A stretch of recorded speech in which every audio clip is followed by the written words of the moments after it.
dispelling the illusion.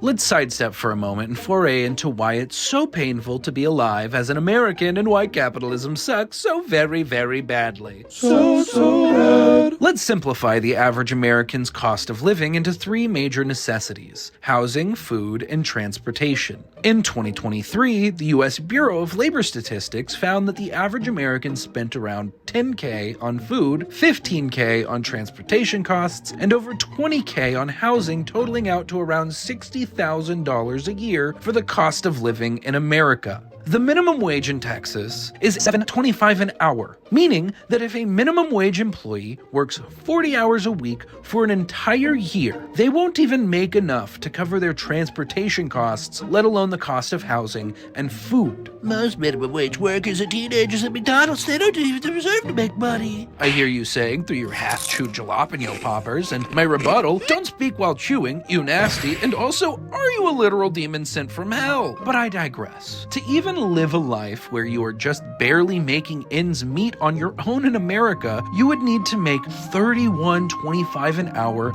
full-time. And if you're struggling to think of an entry-level job that would afford that level of pay, well, yeah, it's because they don't exist. What did I fucking tell you about the chewing?